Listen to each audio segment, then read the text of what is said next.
All right, good afternoon, everyone. My name is Liz Schaller, and I am the NIMAC manager, and I'll be presenting this webinar today for NIMAC authorized users and hybrid state coordinators. We've had a lot of new folks join us this year, so we're really happy to have you all here this afternoon for this training. Let's get started. Today, we are going to first go through a PowerPoint. And then we are going to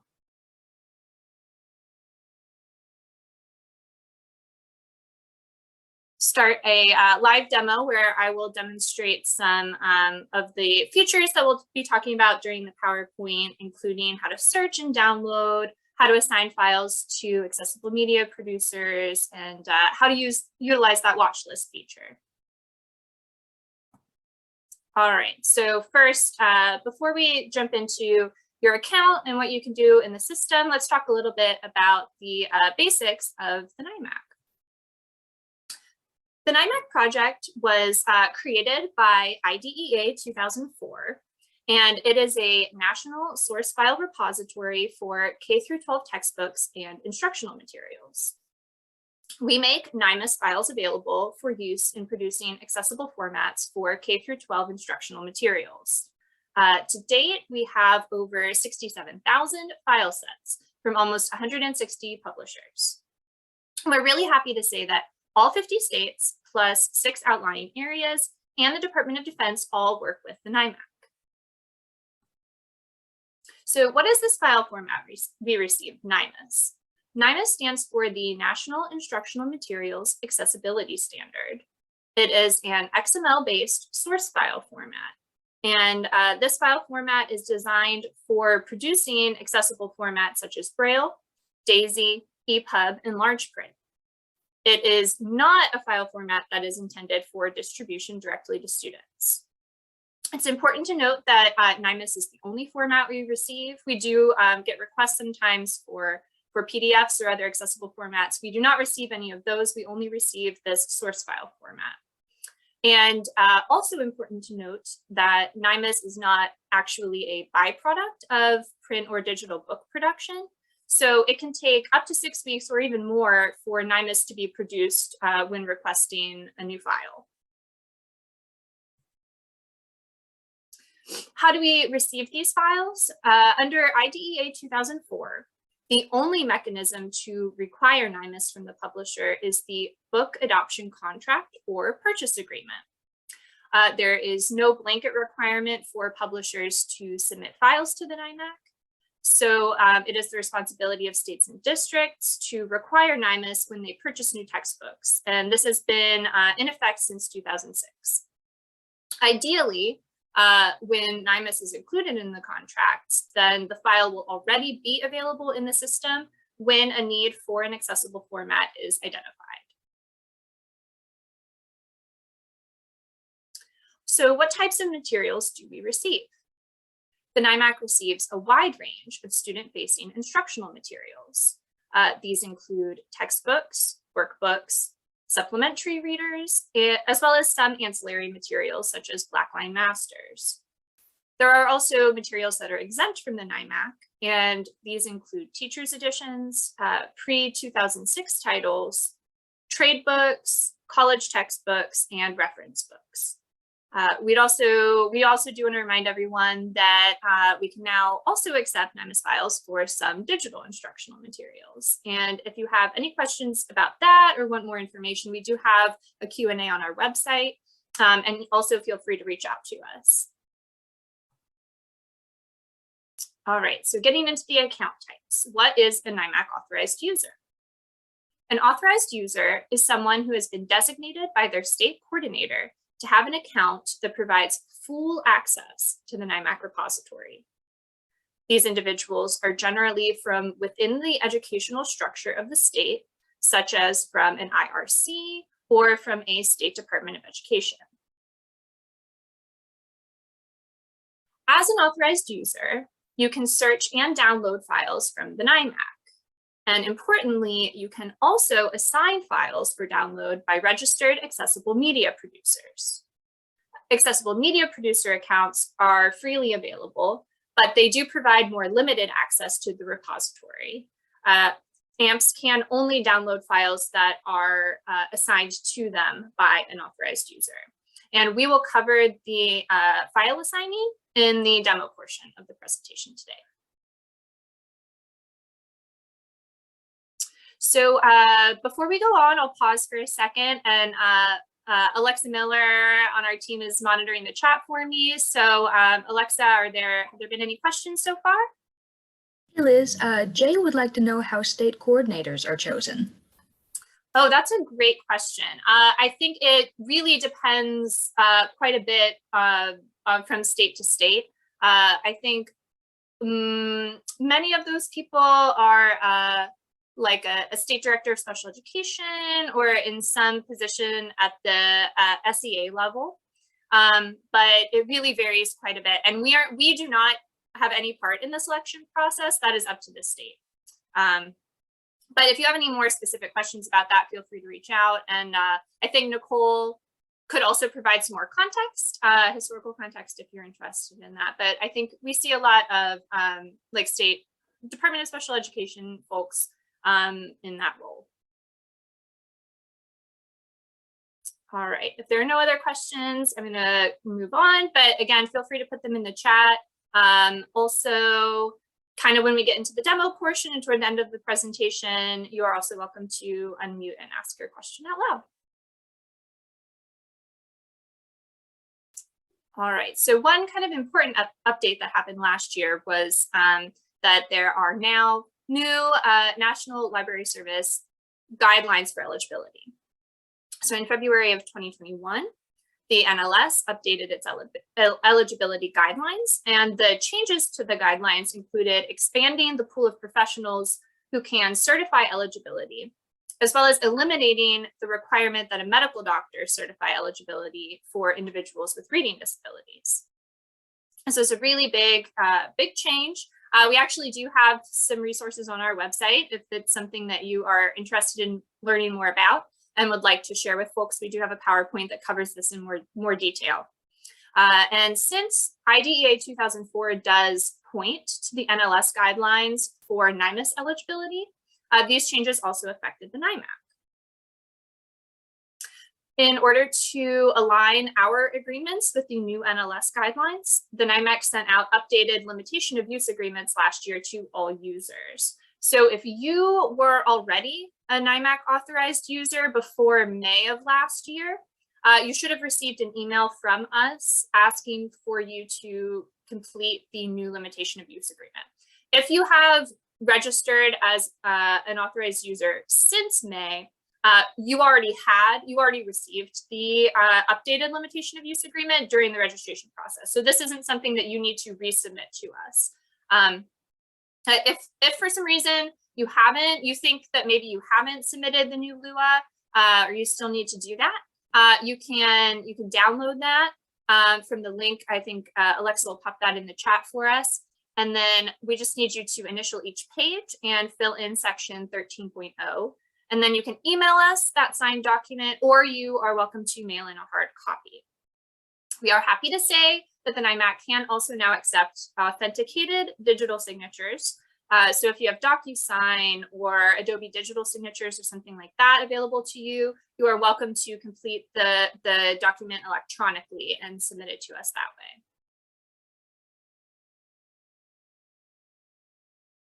All right, now let's get into some of the more specific system features and services for authorized users. One important feature that I want to touch on, and then I will also go over this during the demo portion of the presentation today, is the Watchlist service. So as we talked about earlier, ideally, the file that you're looking for will already be in the NIMAC when that accessible format need is identified, because it was requested as part of that purchase agreement. However, we know that that does not always happen, and that there are cases where you're made aware of a material that's needed that is not already in our system. So if you do get a request like that, and you're not completely sure if the NIMAC should have the file or if it's in one of those exempt categories, then we've built a way for you to submit that information to us. You can go into your watch list in your account, add that ISBN, and then we will take over researching that item for you and do our best to either obtain NIMAC for the title, or if we are unable to do so, then to provide you some alternative mechanism for obtaining a file in order to produce that accessible format.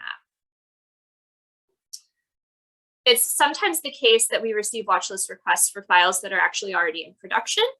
When we reach out to the publisher, they'll let us know that. So if that's the case and you submit that to us, we may be able to ask the publisher to expedite that particular file or files for you. And then when you have that ISBN entered on your watch list, then when that file is certified and available in the NIMAC, you are going to receive an automated system email that will let you know that that file is now available. And I do, speaking of email notifications, do just want to note that the NIMAC system does generate some automated emails, including, like I mentioned, when that watch list item becomes available, when a sub-user account is expiring, which we'll talk about a little later, as well as if you've activated this feature, then when a download request has been processed and is ready, you may receive an email as well. And these emails come from noreply-nimac@overdrive.com.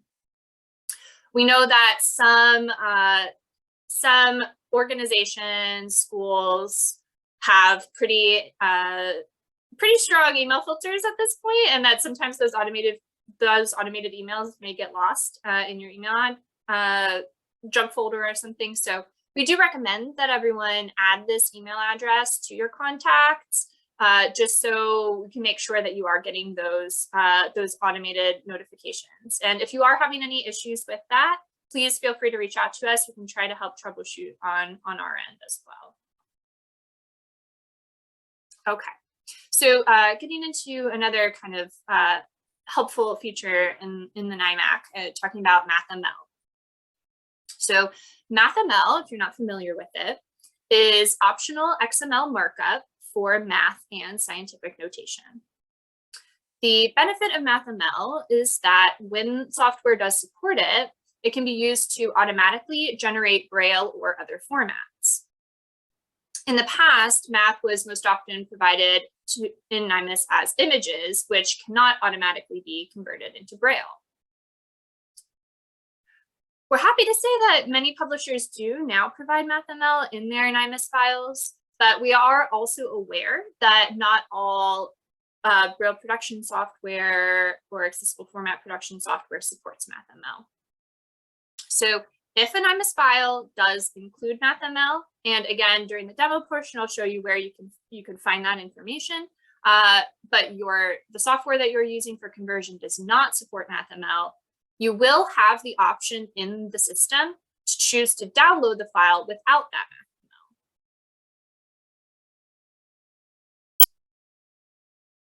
MathML. And this will allow you instead to have that math provided to you as images, and so you can then produce your accessible format that way if you aren't able to utilize the MathML in your software. And we have some screenshots here, so I'll go through and show you the different ways that you can tell if the file that you downloaded has MathML. So the first way to verify that you are downloading a file with or without MathML is during the download request process. So if the file that you are looking at has MathML as an option, then your download request screen will look like this, and you'll have the option to do a full download, which would include the MathML, or do a full download that does not include the MathML. So you can choose this at the point of download. Now, if you're still in the system and you're poking around, looking at records and trying to determine if the file you're looking at has MathML, if you look at the full title detail information with all of the metadata, at the very bottom on the right column, you'll see MathML listed only if the file contains MathML. So this is another way for you to verify whether or not the file you're looking at contains MathML. The third way is maybe you downloaded the file a little while ago and you can't quite remember which version you downloaded. If you go ahead and open that XML file, at the very top of the file in the declaration section, you'll be able to see the MathML declaration if MathML is present in the XML file that you downloaded. So this is another way for you to verify whether or not your file contains MathML.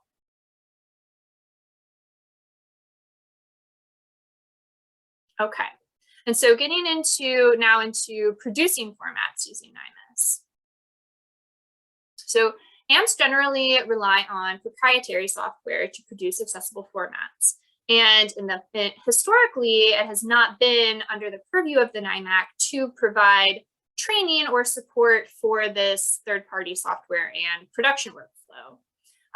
However, we're really happy to announce that we have had a special opportunity to contract with a few Braille transcribers who will be providing training in late spring and early summer.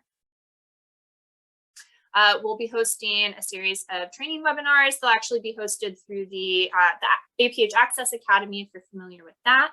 And there'll be 2 separate courses. We'll have one 6-session course on Duxbury and one 6-session course on Braille 2000. And these courses will be provided free of charge.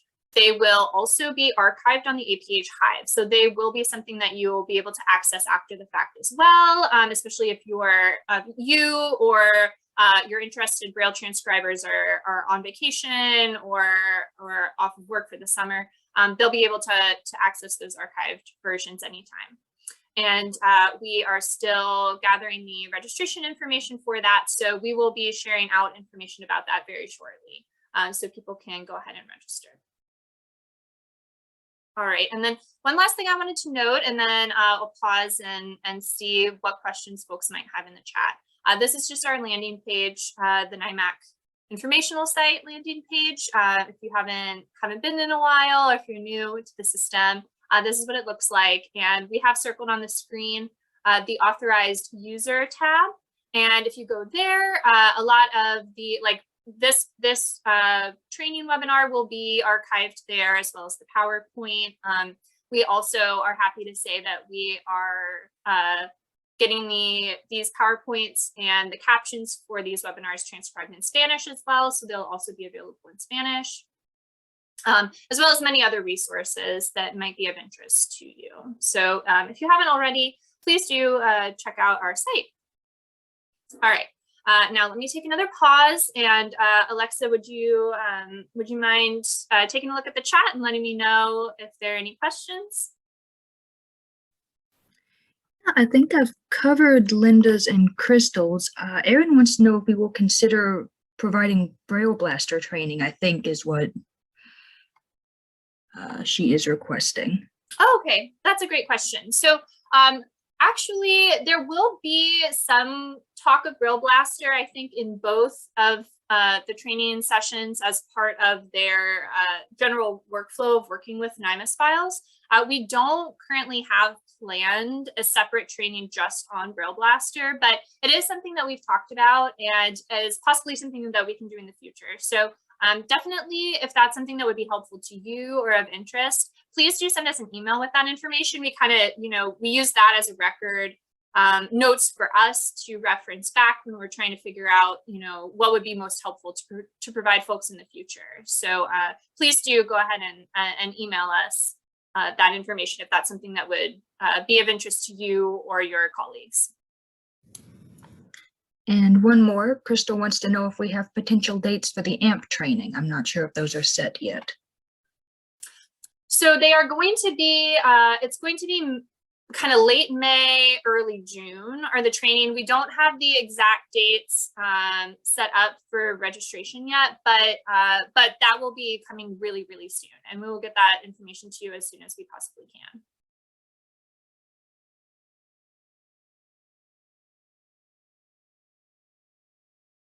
All right. I don't see any more, so I think we're good to move to the demo. Okay, great. Well, let me go ahead and exit out of here then, and we'll hop on over to the NIMAC. And so in the demo today, we'll cover kind of the basics of searching and downloading files, talking about how to assign files, as well as just some of those other kind of system and account features that I've mentioned so far today. So this is what your landing page looks like when you're going to log in. And I know many people do bookmark this. You can also access it easily in the top right-hand corner if you're on the NIMAC website. You can get to the login screen quickly that way. So go ahead and log in here. And so this is what your landing page will look like if you're an authorized user. You'll see kind of up in this upper right-hand corner, some different menu options. You'll have the user information, your downloads. You'll have contact information, the watch list, and reports, and we'll talk about those things later. But first, let's go ahead and talk about the NIMAC inventory itself. So you'll see here on the side that right now we're looking at the full NIMAC inventory that is available to you. And the first thing I want to note to you is that on the left-hand side of your screen, you'll see a bunch of different metadata tabs that you can use to filter search results. So you can utilize those right now. Say you wanted to narrow down to just looking at all of the materials for grade 2. You can go ahead and do that at this point.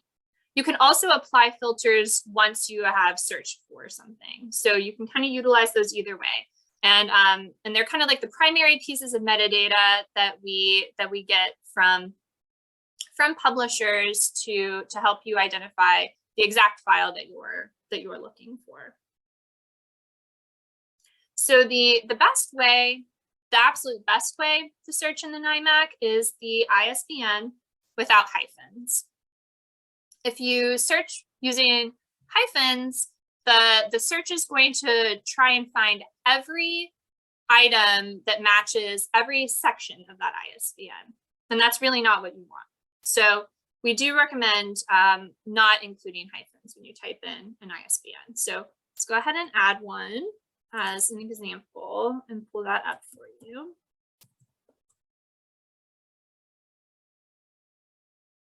Okay.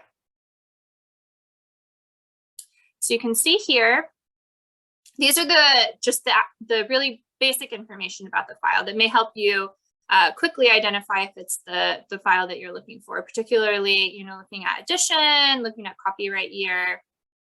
But if this is not enough information for you, then you can also go here to view title details. And this is where you'll see the more complete metadata information. And from this screen, you can also go and look at your AMP assignments. You can also add this to your downloads from this screen, as well as from that search screen. So we will go ahead and do that now. Add to my downloads. And you will get this pop-up screen. And the pop-up screen includes the various download options that are available to you. And with this file, this is geography files, so we do not have that MathML option here. So you instead have these three basic download options, which will always be available to you for NIMAC files. So first, we have a full download. That gives you the full file set, which includes all of the images. Next, we have the XML download. So this will include everything in the file set aside from the images. And we know that sometimes folks find this useful, particularly if they're producing Braille, they're just getting started with the project, and they know they don't need the images at this point because that download is much smaller and quicker. And then finally, we have this PDF only download. Now, as I mentioned earlier, the NIMAC does not receive PDFs from publishers. What this means is this PDF is the title and copyright pages of the material in question. And so this is useful if you are trying to verify that you are looking at the correct item. Now, this PDF is included in the full download, but if you're just not totally sure that this is the file that you're looking for, and you would first prefer just to do the quick consult the PDF to verify that it's the right one before you download the full file set, then that's your option that you would want to go with here. Now, below that, you're going to see the NIMAC limitation of use agreement. This is the same thing that you all signed and sent back into us in 2021, but we just have it here as a courtesy as well. So you do need to go ahead and select at the bottom of your screen that you agree to abide by that limitation of use agreement. And then when you select that, you'll see at the top of your screen that your download request was submitted. And there are two ways to get to your downloads from here. You can either select this link in the pop-up at the top. You can also go up here to the top of your screen to your downloads. Now, on your download screen, you'll see here the status of your download. Your download screen queue will last for 30 days. You also can remove items from your queue if you have many and you kind of like to keep it organized that way, but they will automatically get removed every 30 days. And one really important thing to note is that you do have to refresh the screen in order to see a status change here for your download request. So right now it says pending. If I refresh again, now it says processing. So now you know that that download request was submitted successfully. They're going to retrieve that file for you from the server. And so again, it depends obviously on the file size, how long this takes. Sometimes if it's a really big textbook with a lot of images, it can take a while. But so you do just have to keep refreshing. And then the other thing I wanted to note here is that there is this option on this screen that you can check or uncheck depending on if you like to receive an email notification when the file is ready. So say you don't really want to hover on the screen, or maybe you submitted quite a few file requests to download and you'd rather just come back and retrieve them once they're available to you. You can set this up so that you'll get those email notification triggers that will remind you to come back and download the file. Otherwise, you can hang out here and refresh your screen until this status changes. And so now you'll see under actions that you have the option to go ahead and download that file. And that will look like however you have your downloads set up in your browser. It will download just the same way. All right. So let's go ahead and go back to the home screen. If you need to do that at any time, you can just go up to this upper left-hand corner and click on the logo here, and then it'll take you back to your starting place. So say that you happen not to have the ISBN for the material that you're looking for. You can search other ways. So let's go ahead and do an example search for middle school math.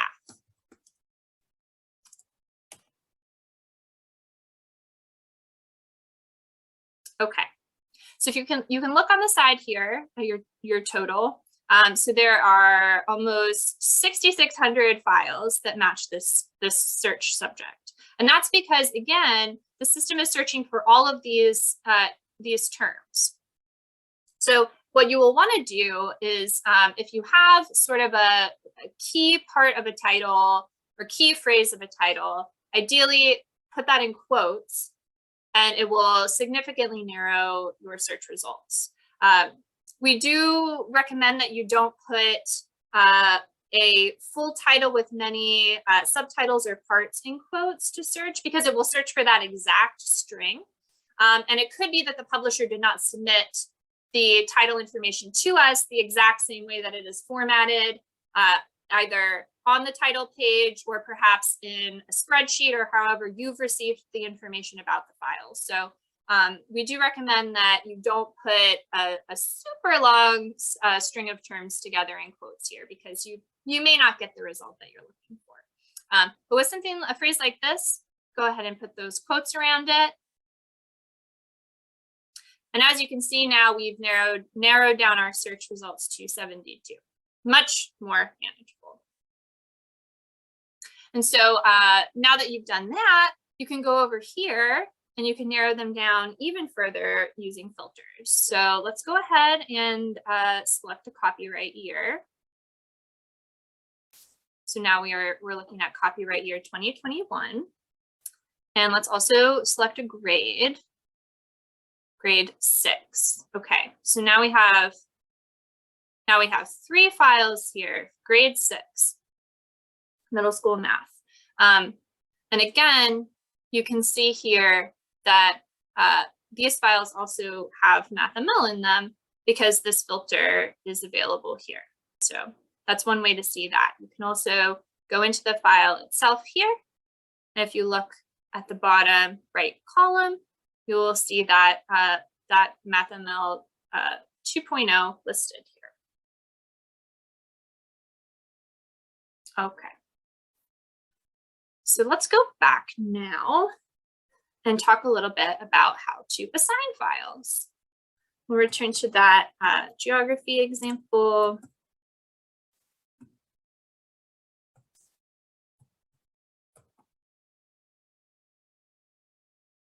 Okay. So on this screen here, we already looked at the view file details, and we also talked about how to download. So this is your other option. So managing the AMP assignment information. So we'll go ahead and click on that. Okay, so on this screen, you'll see at the top that basic file information. And then you'll also see here the spot where you're going to assign the files to an accessible media producer. I want to make sure to note at the bottom of your screen that another key feature here is that you'll be able to see any file assignments for this particular file at the bottom. So in this case, it looks like this file was assigned to Bookshare in California for Daisy text production in 2011. We do also want to recommend that if you are looking for accessible formats, that you take advantage of the LUI database of accessible materials as well. Especially there, you can see if there is a Braille intention already in the works for a Braille textbook. But that's another place you can go to see what accessible formats either have been produced or are going to be produced by accessible media producers. Okay, so now if we go here, this is the drop down where you're going to see the accessible media producers that you can choose from. And this information, the names here are what was provided to us by those accessible media producers. So if you aren't completely sure, you're not seeing the name the way that you think it should be, definitely feel free to email us, and we can go ahead and investigate and make sure that you are selecting the right company or organization here. So we'll scroll down here to select an account. And then once you select an account here, you will then have access to the drop downs for the accessible format. Again, these accessible formats are what was provided to us by the accessible media producer when they created their account with us. These are, if you're not seeing the format that you believe that they can produce here, like you've already spoken with them about it and that they're going to produce it for you, that is okay. The format that you select here when you submit the file request is not a part of a contractual obligation for them to produce anything in particular. And also, if you need them to produce more than one format, that also, you can only select one here. You don't need, this isn't a formal assignment for them. So that is really more about the conversations that you've had with them. This is just a function of the system to be able to easily record that information if it is correct and available to you. So what you'll do here is you'll go ahead and you'll select that format, and then you'll hit submit. And then you will see another pop-up at the top of your screen that says that this title was successfully assigned. And you'll notice here that it says that the accessible media producer will receive an automated email notification of that file assignment. So they will be alerted to the fact that that file is now available for them to download. You'll also see it down here under the currently assigned formats. And this is also where you can come, say you made a mistake, you picked the wrong AMP, or this is out of date assignment or something. You can go right here and click on assign. Very easy. And it will just ask you to go ahead and confirm that information. And then again, you'll have that pop up at the top, and it'll note that the accessible media producer has been sent an email notification that the file has been unassigned. Okay, let's go back again to the landing screen and talk a little bit about batch operations and how to perform batch operations in the system. But before I do that, let me just check in with Alexa and see if there have been any questions so far. So we have a suggestion from Stephanie that we could add enter the ISBN without hyphens to the homepage on here. Oh, okay. So that it's easier to remember.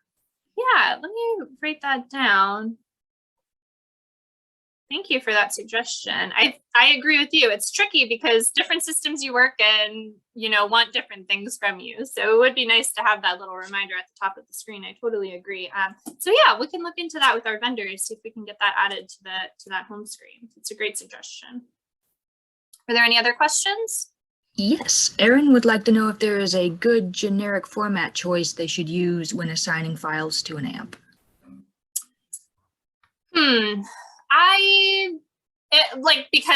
Because the format that they're actually wanting is not what is listed, or they're needing multiple formats from the same AMP. Is that kind of the gist? I'm not really sure. Oh, multiple formats, she has clarified for us. Okay. I think it's probably most helpful to have the Braille information in the system. So if it's Braille and something else, probably going with the Braille is best. But again, it's really it's not that important, because hopefully all authorized users or folks that are trying to obtain accessible formats for their students are also checking LUI and their other resources to see if that material has already been produced in the particular format that they're needing. A good question, though. Were there any others? Well, I'm saying at this point. Okay, great. Thank you so much. Thanks for the questions. Okay, all right. So now we're back at the landing page, and we're going to take a look at the batch functionality in our system, which is right here. So let's go back and do that same middle school math search.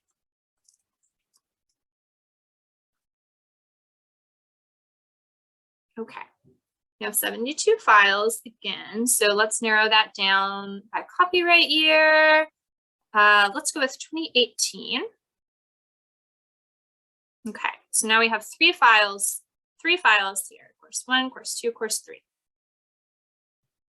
So there are two types of batch operations that you can perform in our system. You can batch add items to your download queue, or you can batch assign items to an accessible media producer.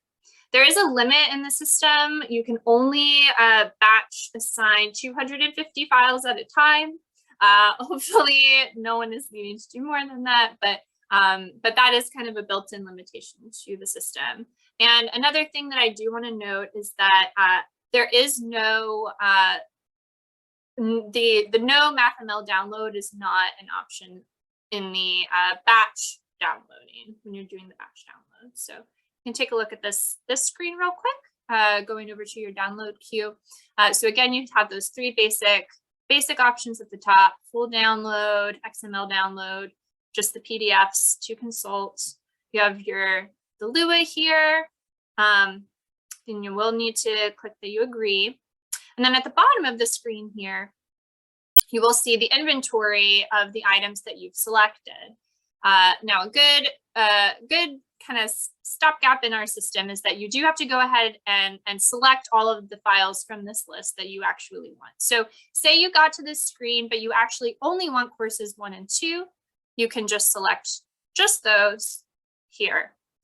Or if you did want all of them, all of the files, you can go up here to this first checkbox and select all of the files. And then you can click here to agree to the limitation of use agreement, and your downloads will start processing. Now, if we go back, our other option here for the batch operations was to assign to an AMP. So let's take a look at that. Kind of similar. Again, you're going to have that inventory at the bottom of your screen with all of the options from your search results. So once again, you can select some or all of the files that are listed here. And again, similarly to when you're assigning a single file, you're going to be able to select your AMP here and the format. And important to note again, you can only select one format here. So this is the solution that you want to utilize if you are assigning multiple files to the same AMP, but they are for different formats. You're not going to be able to do that kind of specific designation here. You'll need to do those individually by the format type that you want. So we'll go ahead and we'll select the account and the format. We'll say we want all of those, and then we'll hit review selection. So you'll have one more page to say, yes, this is what I meant to do. Or if you are seeing files here that you are not meaning to assign, then you can go back and remove those from the list of assignments. But here you can go ahead and assign the files, and then you'll see them all listed here with the ISBNs, and it'll say successfully assigned title. And again, the AMPs will receive those email notifications that they have been assigned files. Another important thing to note here is there is no batch operation for unassigning files. So if you go into your AMP file assignments, you're going to have to go in and unassign the files individually. All right. Let's go back again to our landing page and touch on some of the other just system features that we have here. So first, as we talked about earlier, let's take a look at that watch list. Now, I know many folks on this call have probably utilized this feature in the past. We're really happy that you have. But if you haven't, I just want to go ahead and show you how it works. It's super simple, just like we talked about during the PowerPoint.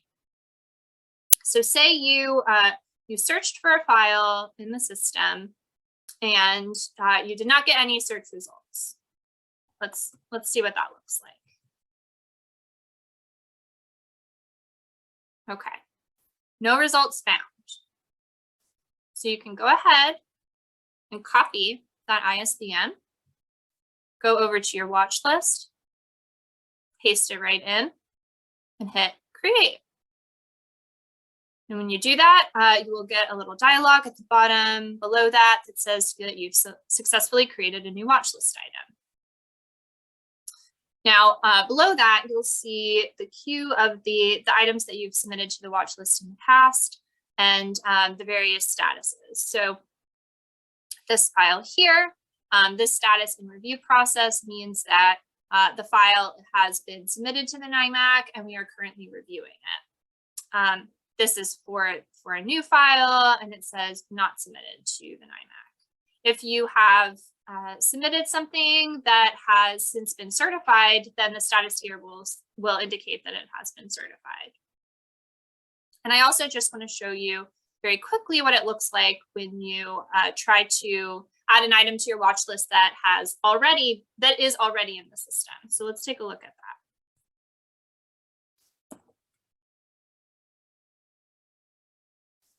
Okay, so I have my ISBN here, I hit create.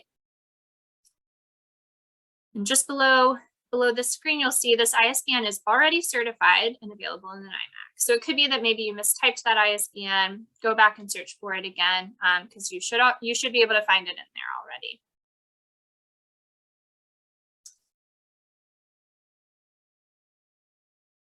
Okay, let's take a quick look also at the reports that you have available to you. So there are two kinds of reports here in the system. You have My Download Activity, and you can customize this with a few different filters, time frames, and how you want the information grouped, and it'll export to a CSV. You also have the ability to produce a report of all of your AMP assignments, and that can be sorted by the title, the accessible media producer, the format type, or the date assigned. And again, that will export as a CSV file.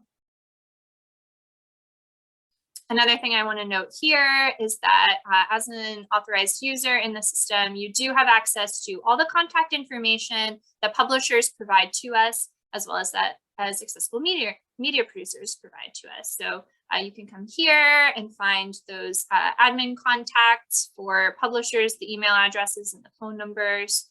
And same thing here with the accessible media producers. Say you need to reach out to one of them for some reason, you do not already have their email address, you can find that right here.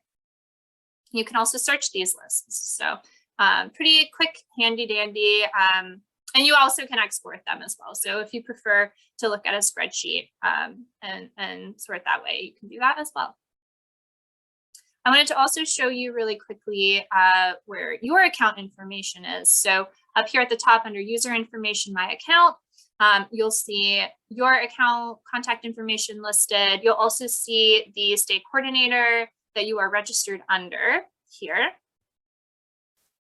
And then at the bottom of the screen, I just wanted to note that it does say that if you need your information here updated, that you should reach out to us. That's just sort of a mechanism that we have in place to control that information. So you cannot edit your own. Say you need your email address or phone number updated. Please just send us a quick email with that request, and we will get that taken care of really quickly for you. And then finally, I wanted to show you where you can add sub-users.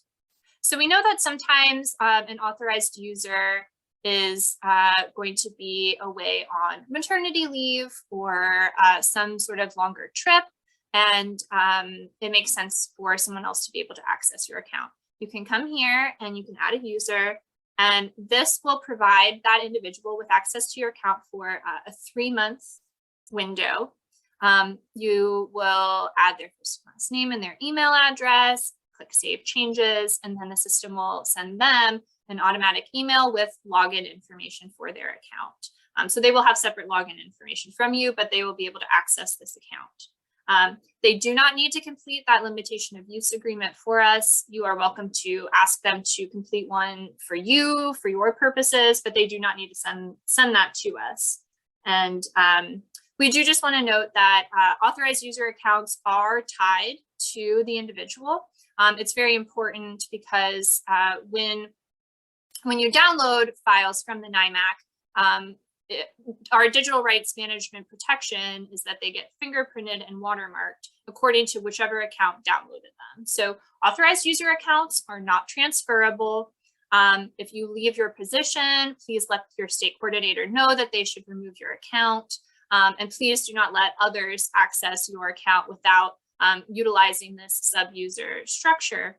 If you have someone else in your organization that you would like to become an authorized user, say you need extra support for a longer stretch of time, or you're just both, pretty actively accessing the system, that is absolutely fine. Multiple people at an organization can absolutely be authorized users, and we can help connect you with your state coordinator to get that new person set up in the system, or you can reach out to your state coordinator directly to get that person added and their registration process underway.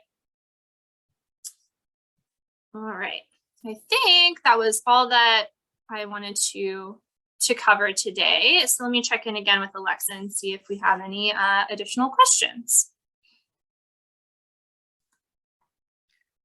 No, additional questions for us. I think Crystal had some thoughts she wanted to share with the group, however, if we have some extra time for that. Yeah, absolutely. Let me go ahead and stop sharing my screen. Okay. Yeah, Crystal, were you wanting to, feel free if you would like to unmute and ask your question out loud. Okay, thank you so much. I'm the state coordinator for North Carolina, and we are working with our state adopted textbook group. We're looking at trying to make a more we're in the AIM cohort, by the way, as well. And we're trying to make a more streamlined process for teachers and LEAs to request accessible materials, right? Instead of having to go through various channels. And I noticed earlier in the chat, someone said a lot of state coordinators were the VI consultants. Yes, that is the case here as well. So I was just wondering if there are other state coordinators on the call who may have a process for requesting or a process that they use for checking the LOI database. I've got my own system working, but if there's a way I could improve and someone else has an idea, I would love to hear it. So that was kind of my ask from the group. If anybody has anything, if they would like to share, or if maybe somebody says, you know, I've got something, but I'd like to hear what you're doing too. Maybe if we could coordinate and do a little collaboration and sharing some ideas. And then the third thing that I wanted to ask, it was actually February 2020. I said, you know, one thing that we could do is if we increase the number of AMPs, so like our certified Braillists who are out in LEAs, who are producing the material for their students directly, if we could increase our number of AMPs. And so I started a AMP Up for Braille program. And currently we have 9 certified Braillists throughout the state, maybe TBIs and Braillists, who are registered as AMPs as well. And it's going smooth. It's wonderful. We meet every month as a cohort, help problem solve, and even, you know, walk through different versions of Duxbury together. So I didn't know if anybody else had any programs like that they were doing in their state that we could learn from as well. Yeah, thank you, Crystal, for those questions. And I don't know if you haven't already, if you want to put your email address in the chat, maybe if folks would want to reach out to you offline as well about those things. And I would definitely encourage you, again, as I mentioned earlier, we'll send out that Braille transcriber training as soon as we have those dates set up. And it sounds like you have some folks who would benefit from that, Crystal. So we'll be sure to get that out to you all as soon as possible.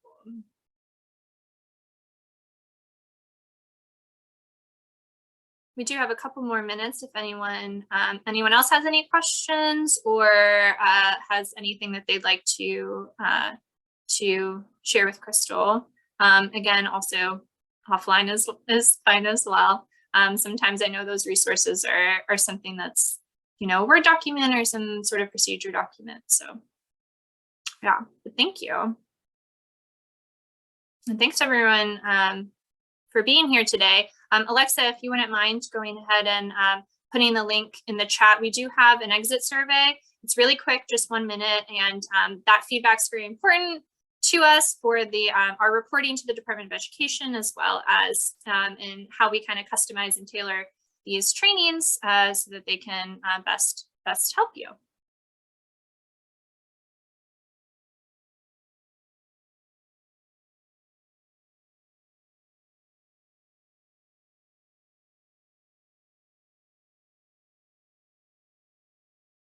Okay, I'll go ahead and stop the recording, but I will stay on here for another minute in case anyone does have another question.